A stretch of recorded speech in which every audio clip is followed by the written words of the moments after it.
Here is a 2024 BMW 840i Gran Coupe in black sapphire metallic over ivory white full Milano leather. This is more luxurious with a touch of performance just underneath the M850i Gran Coupe. I'm Anthony from Hawkeye Rides. In the front, you're getting full LED for the headlights, the daytime runnings, BMW laser, which they said they were going to stop doing this back in 2023, so I'm happy that all the 24s that I've been doing have it. Matte black is going to surround the more aggressive kidney grille that goes into a more aggressive bumper setup in which the gloss black elements take over. Under 5 inches of clearance, 0 to 60 is going to be 4.9 seconds because this is not the X drive, and underneath the long hood is going to house inline 6-cylinder 3.0 liter BMW twin powered turbo with 335 horsepower and 369 pound-feet of torque, which you're probably thinking, well, what's the curb weight to this? It's just under 4,100 pounds. So it is sufficient for the power that's underneath this, achieving 21 mpgs for the city and 29 mpgs for the highway, and that is paired to the ZF 8-speed automatic transmission. We have the M Sport Pro package, which adds the black brake calipers and the shadow line trim. That's going to be 4 pistons up front, a single floating caliper in the rear. This is a staggered wheel setup, getting a near perfect 50-50 weight distribution. It's only off by a few tenths. So when you're thinking this is a long vehicle because it's over 200 inches, it's also a very wide vehicle because this is one of the largest vehicles BMW makes. Besides the X7, you're getting great dynamics, good fuel economy, the luxury that you'll see that's untapped when you're doing 4 occupants. 5 is still doable, you'll see in a second. LED taillight with a sport trunk lip, and this is all derived for aerodynamics. And even on the lower, you're getting the diffuser with the dual exhaust outlets, black tips, so it looks very aggressive. And even when you just drive this off the lot, typically what happens when people see this car, they're thinking that's an M right off the bat. It's not. You're not getting the same performance. If you go up to the M850i, you're getting over 500 horsepower, which is crazy considering it does change the geometry a little bit, but you're still getting a near 50-50 weight distribution. Go into the M8 competition and you got 617 horsepower, 0 to 60, 3 seconds flat. It's faster than the B8, which is the Alpina. So when you're considering this is at around 90 grand base price, I wouldn't necessarily option it up, because if you're going to do that, you might as well spend an extra 4,000 or 5,000 and go to the M850i, which is kind of the sweet spot. This is the entry level in which you're getting the luxury and you're getting the look. Kick to open or power lift gate going into nearly 15 cubic feet of storage, LED interior lights with a little nook here on the side. You can split fold the rear bench in the back to maximize the Gran Coupe. Because I'm tall, I'm gonna just slide it down like this. That's gonna increase the cargo to the 840i, but that's not what this vehicle is about. We need to go inside and start it up so you can hear that exhaust note.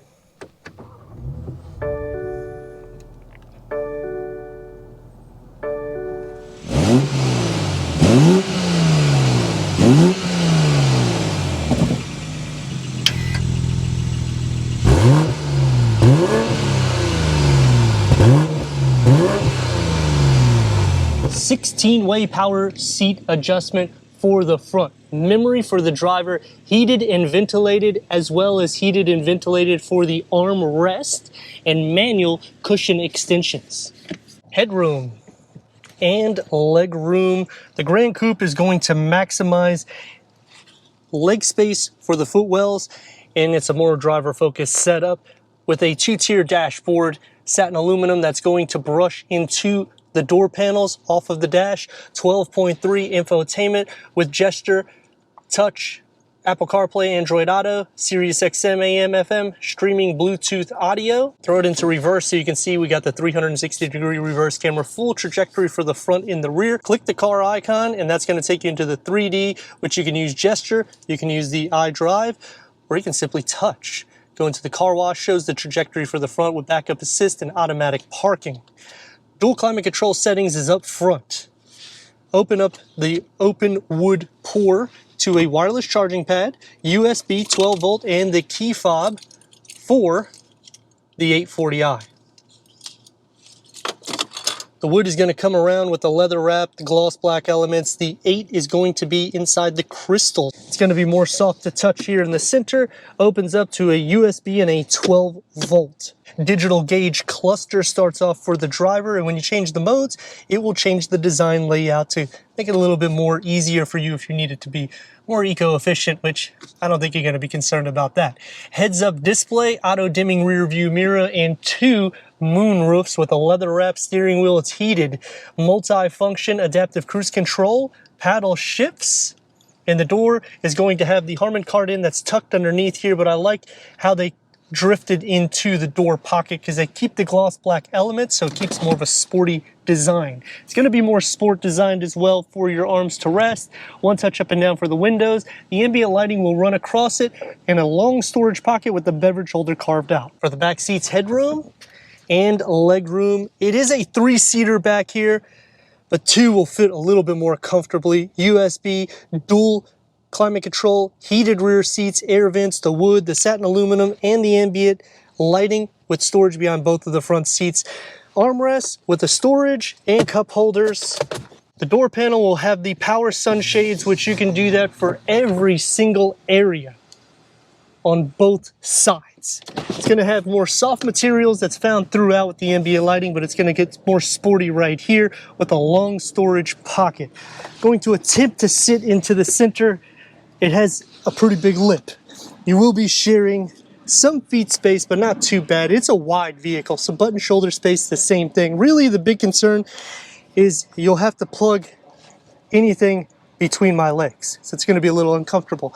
And sitting here, headroom, if I sit kind of close, it's not bad. If I sit back, it's going to be a problem. 335 horsepower, which is 188 horsepower less than the M850i, but look at that 0 to 60. You can still do it really quick. 4.9 seconds, no joke. Near 50-50 weight distribution. This is a long car.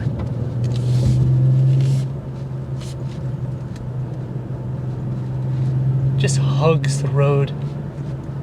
And as you go up the tier with BMW, it just gets more athletic. I mean, 523 horsepower is out of the M850i. 617 horsepower out of the M8 competition. You go as low as 3 seconds. This is at 4.9. The next tier is at 3.8. Look at this thing.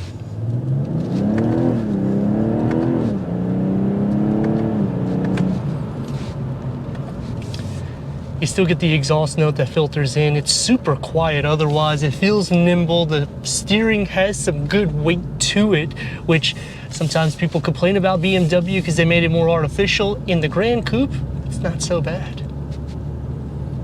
And I'm able to take some turns at some high speeds here. Just rips through the road.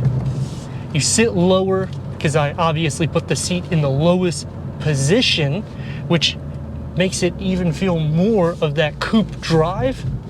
And yet I have a back seat with legroom.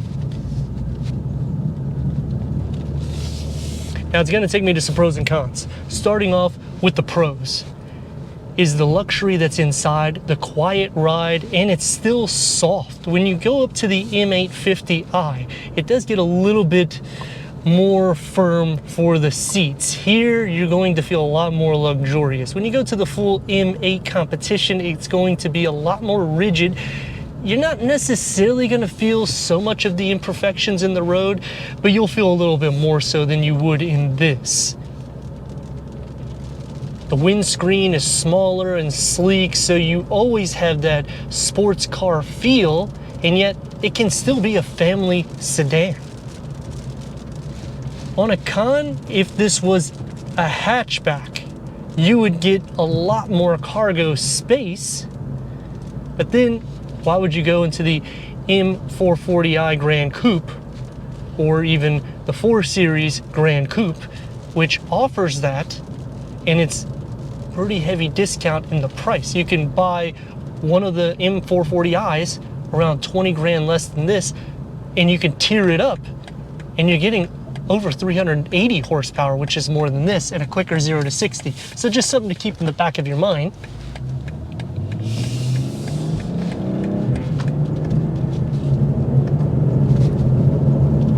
picking up the imperfections. The best thing about these luxury slash sports cars is you get the heated armrest, which takes it to another level. I mean, you can go into Maserati, they don't even do it, and you're pretty much at the same price.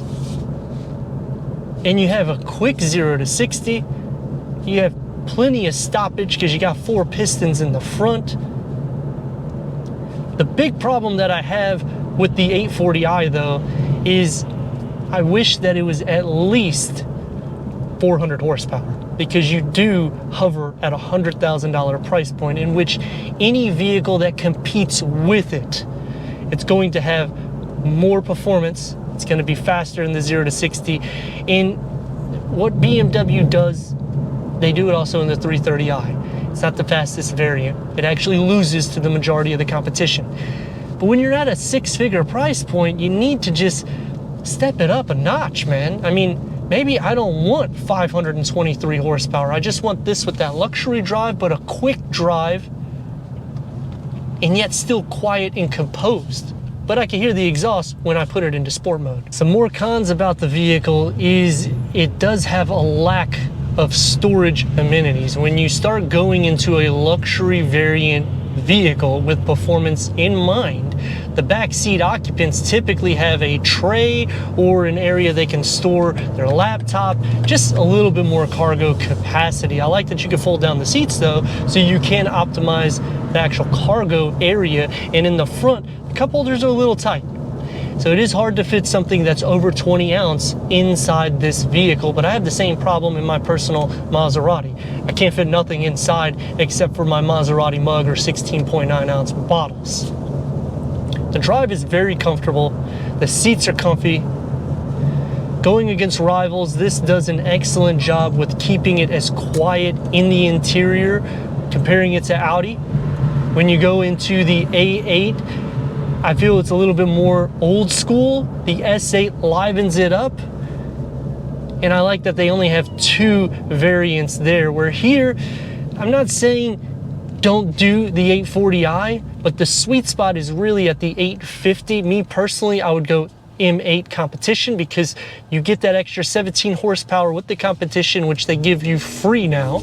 If you were to option it when it first came out, the first couple of years, you had to spend nearly $10,000 to get 17 more horsepower and a badge. And I understand it's not just the horsepower, it's underneath the hood what you're getting. Turn radius at more or less a stop point. Long car, and it gets about 2 lanes. And it's ready to eat up the asphalt if you want to just mash on the gas. But let me know your thoughts in the comments, and if you're new to the channel, consider subscribing. Check out the next video, merchandise, website, and Instagram. Leave a comment and a like. And I'd like to thank BMW of Wesley Chapel for giving us this 2024 BMW 840i Gran Coupe for our car review.